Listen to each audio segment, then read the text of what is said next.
Good morning, আমি Sougata. Welcome to RCC. Paschimbanga সরকারের চাকরির ক্ষেত্রে একটা জোয়ার আসতে চলেছে। এই জোয়ারে যারা যারা অ্যাসপিরিয়েন্ট তারা তারা নিজেকে প্রমাণ করে দাও, ইয়েস আই ক্যান। এত বড় সুযোগ বিগত কবে এসেছিল কেউ জানে না। তা আমি বারবার বলবো, সেই একটা ইংরেজিতে প্রভাব আছে না, hit the iron when it is hot. বিশেষ করে আমাদের যারা বোন এবারে তারা আর ঘুমিয়ে থেকো না। এই দেখো তোমাদের জন্য কত সুন্দর আয়োজন, 30%।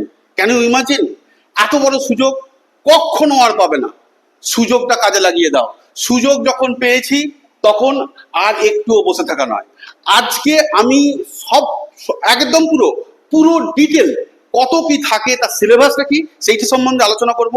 আমি তোমাদের সঙ্গে আছি একদম সাকসেসের দোরগোড়া পর্যন্ত, তোমাদের সফলতা পর্যন্ত আমার কাজ তোমাদের সঙ্গে থাকা।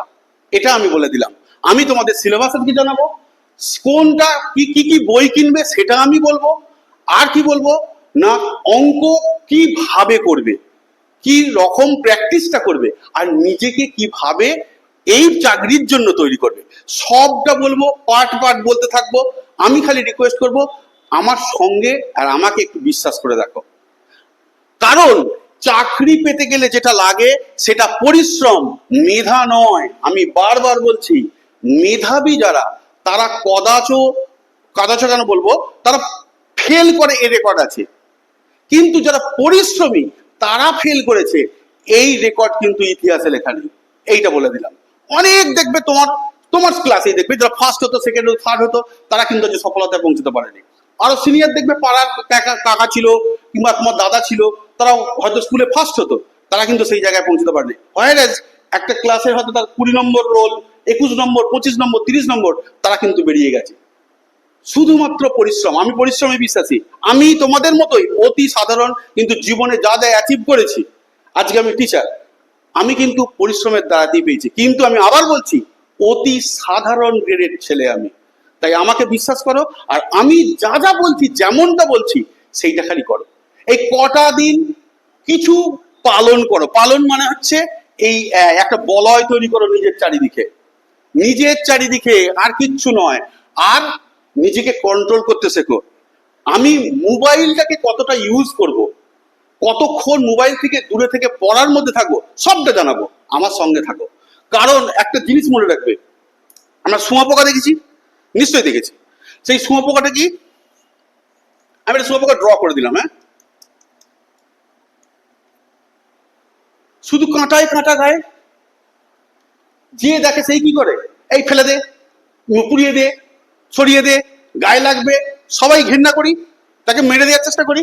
কিন্তু এই শুঁয়োপোকাও একটা সময় ভাবলো কি বলতো, নিজেকে একটু মডিফাই করা দরকার। কি করলো,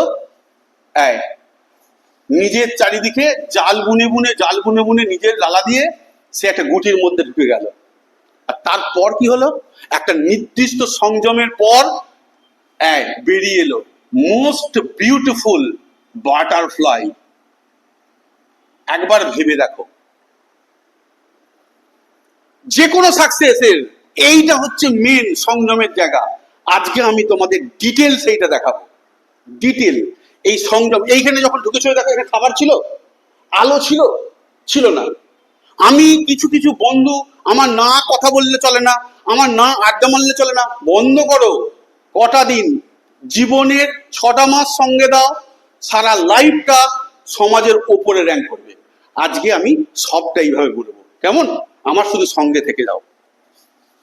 আজকে আমি তোমাদের সিলেবাসটা দেখাচ্ছি। দেখো কি কি তোমাদের থাকতে চলেছে।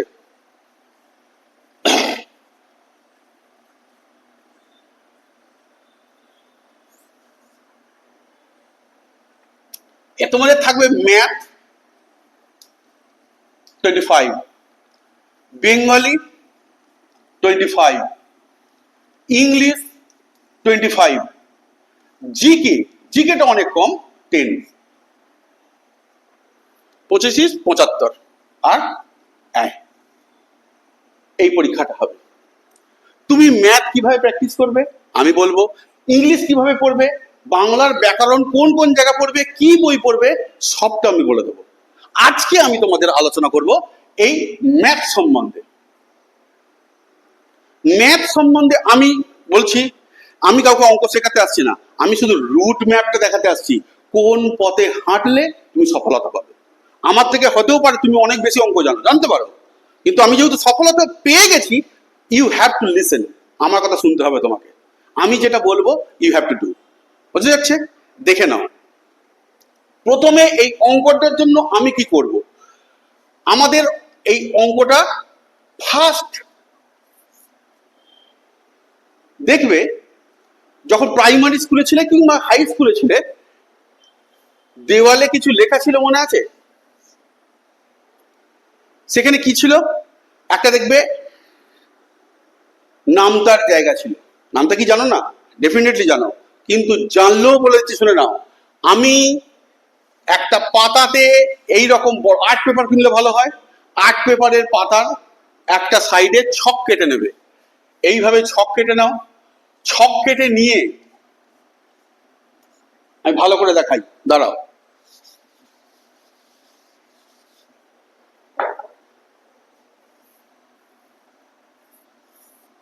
এইভাবে ছক কেটে নাও।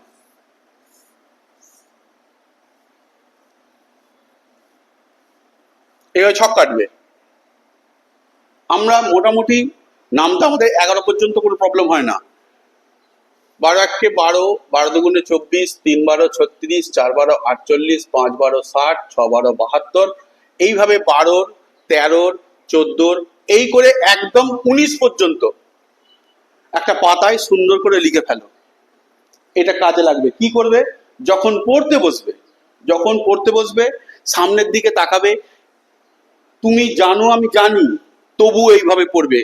12, 12 2 24, 3 12 36, 4 12 48, 5 12 60, 6 12 72, 7 12 84, 8 12 96, 9 12 100, 12 10 120। কারণ ব্রেনে একটা লেয়ার তৈরি করো। নামটা পড়বে না পরীক্ষায় ভাই, সিস্টারকে বলছি। কি করবে? হঠাৎ হঠাৎ কোনো অঙ্কে দেখবে গুণ চলে এসেছে, তখন কি করবে? তখন এই 2 দিয়ে একবার, একবার 1 দিয়ে 2 লাইনে এরকম যোগ করে করবে। মুখে মুখে যেন নামটা দিয়ে 1 লাইনে করতে পারো, সেই ক্যাপাসিটি তৈরি করার জন্য এইটা ঠোঁটস্থ থাকা দরকার। 19 পর্যন্ত এটা লিখবে, লিখে যেখানটা পড়ার টেবিল, পড়ার ঘর, আলাদা একটা জায়গা তোমার স্পেস, সেই জায়গাতে এটা টাঙিয়ে রাখবে। আর কি করতে হবে? এর পাশেই রাখবে, সেটা হচ্ছে স্কোয়ারের জায়গা। 11, 12, 13 ডট ডট ডট ডট একদম 30 পর্যন্ত। 11 11, 121, 12 12, 144, 13 13, 169, 14 14, 196, 15 15, 225, 16 16, 256, 17 17, 289। এইভাবে তুমি 30 পর্যন্ত তৈরি করবে। কত পর্যন্ত? 30 পর্যন্ত। এটাও এর পাশে। আর তার পাশে থাকবে মোস্ট ভাইটাল পার্ট, এটা অনেকেরই জানা থাকে না। 2 এর কিউব থেকে ডট ডট ডট ডট 15 এর কিউব পর্যন্ত, এটুকু মনে রাখবে। কেন মনে রাখবে বলছি শোনো। এইটা বিশেষ করে দেখবে যখন তুমি কম্পাউন্ড ইন্টারেস্ট আমি অঙ্ক করাবো, মনে করো, ভালো করে খেয়াল করো, মনে করো একটা জায়গায় 10% সুদ কম্পাউন্ডে 3 বছর, তখন তুমি কি করতে, একটা মনে করো এই সামথিং একটা টাকা আমি হচ্ছে এটা 270 টাকা, এটার আমি বলছি 3 বছরের কম্পাউন্ড ইন্টারেস্ট বসবে, তখন কি হচ্ছে 110/100, 110/100, 110/100। হিসাব করে দেখো,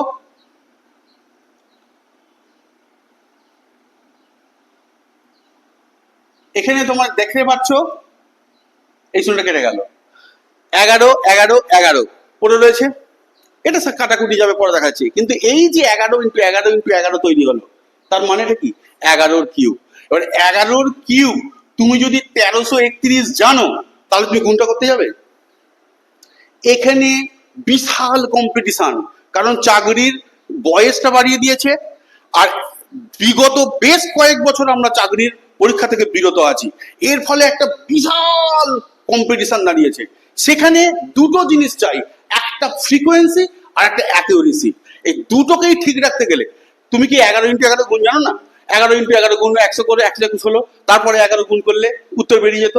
কিন্তু তুমি যদি সরাসরি এইটা জানো 1331, তাহলে কতক্ষণ সময় বাঁচলো? এই জন্য তুমি 1 থেকে 15 পর্যন্ত কিউব মুখস্থ রাখবে। অঙ্কে সরাসরি তোমাকে 11 কিউব লিখতে দেবে না, 12 কিউব লিখতে দেবে না, কিন্তু অঙ্ক সিচুয়েশন এমন তৈরি হবে, হতেই তো পারতো এইরকম 120/100, 120/100, 120/100। দেখো এই শূন্য এই শূন্য এই শূন্য এই শূন্য এই শূন্য কাটলো, 3টে 12 হয়েছে, মানে 12 কিউব। তাহলে 12 কিউব যখন আমি জেনে যাব, তখন কি 12 12 144 আবার 12 গুণ করতে যাব, সময় তাহলে অনেক বাঁচবে। সেই জন্য অঙ্ক করার আগে যেটা দরকার, আমি সেইটা আজকে ভিত দিচ্ছি, ভিত কিভাবে আমি নিজেকে তৈরি করব। এইটা তৈরি করলাম, স্কোয়ার তৈরি করলাম, আর কিউব তৈরি করলাম, হয়েছে।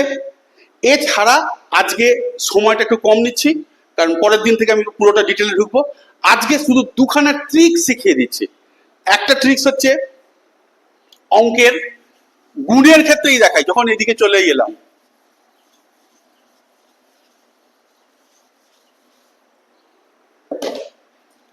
আমি কিন্তু সিলেবাস ভিত্তিক পরপর একে একে অঙ্কটা করতে করতে যাব। কি কি পড়তে হবে, ইংরেজি কি কি পড়তে হবে, সবই বলতে যাব। আজকে একটা ছোট্ট তোমার ট্রিক্স দেখাই, দেখো 2 7 5 8 এরকম একটা বড় সংখ্যা। সাপোজ তোমাকে বললো 25 দিয়ে গুণ করতে, এর শর্টকাট ট্রিকটা কি আমি এখন দেখাচ্ছি, পরে কিন্তু করবো না। দেখো আমি এইটাকে মনে মনে 4 দিয়ে গুণ করলাম, তা 4 দিয়ে গুণ করলে কি হয়, এটা 100 হয়ে যায়। তাহলে একে যদি 4 দিয়ে গুণ করি, তলায় একটা 4 ভাগ রাখি, তাহলে দেখো ওপরে একটা গুণ রেখেছি, নিচে একটা 4 দিয়ে ভাগ রেখেছি, জিনিসটা তো একই। তো আমার এখন তাহলে কাজ হচ্ছে কি, এইটা 4 দিয়ে ভাগ করা। 4 দিয়ে যদি আমি এটাকে ভাগ করি, দেখো 4 6 24, 3 35, 4 8 32, 3 4 9 36, 2 নামলো মানে 4 5 20, এই শূন্য।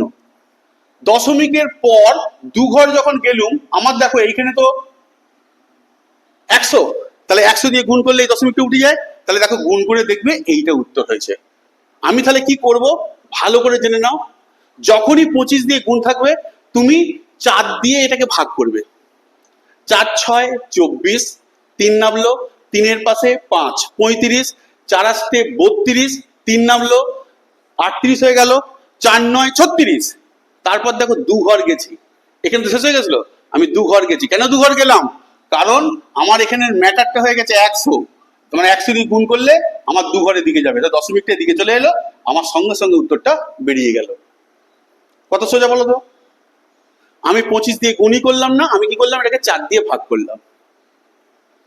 সেম অ্যাজ যদি এটা 25 দিয়ে ভাগ থাকতো, মনে করো এইরকম জিনিসটা আছে, এবার 25 দিয়ে ভাগ আছে, তখন তুমি কি করবে, কিছুই করবে না। এখন যদি ভাগের গুণের সময় যদি 4 দিয়ে ভাগ করি, এখন তোমার কাজ হচ্ছে এটাকে 4 দিয়ে জাস্ট গুণ করে দাও। 4 8 32-এর 2, ভালো করে কথাটা শুনবে আগে। 4 8 32-এর 2, হাতে আছে 3, 4 5 20 আর 3 23, হাতে আছে 2, 4 7 28 30, হাতে আছে 3, 4 2 8, 8 আর 3 11 হলো। এইখানে দশমিকটা বসিয়ে দাও, ব্যাস কাজ শেষ। তাহলে কত হলো, 110.32।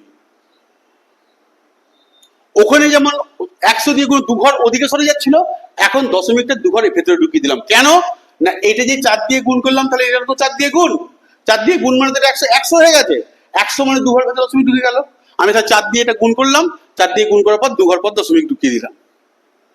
এই ছোটখাটো নিয়মগুলো যদি আমাদের জানা থাকে, কখন কোন অঙ্কে হঠাৎ করে 25 দিয়ে গুণ এসে গেছে, আমি কিন্তু তখন 25 দিয়ে গুণ করতে যাব না। তখন যেই 25 দিয়ে গুণ করতে বলেছে, আমি তখন 4 দিয়ে ভাগ করে দেবো, আমার ম্যাটার সলভ। যদি 25 দিয়ে কোথাও ভাগ দেখি, আমি তখন 4 দিয়ে গুণ করবো, 2 ঘর ভেতরে দশমিকটা বসিয়ে দেবো, আমার কিন্তু কাজ মিটে যাবে। বুঝে গেছে। আমি পরের দিন সংখ্যা তত্ত্ব নিয়ে আলোচনা করব, স্টেপ বাই স্টেপ যাব, তোমাদের অঙ্কের যাবতীয় সিলেবাস সম্বন্ধে আমি ক্লিয়ারেন্স দেবো, আর কি কি বই কিনতে হবে পরের দিন আমি অবশ্যই বলে দেবো। আজ এইটুকু। যদি ভালো লেগে থাকে, যদি আমার প্রতি বিশ্বাস থাকে, চ্যানেলটা সাবস্ক্রাইব করে নাও, সঙ্গে থাকো, we shall overcome. Jai Hind, by.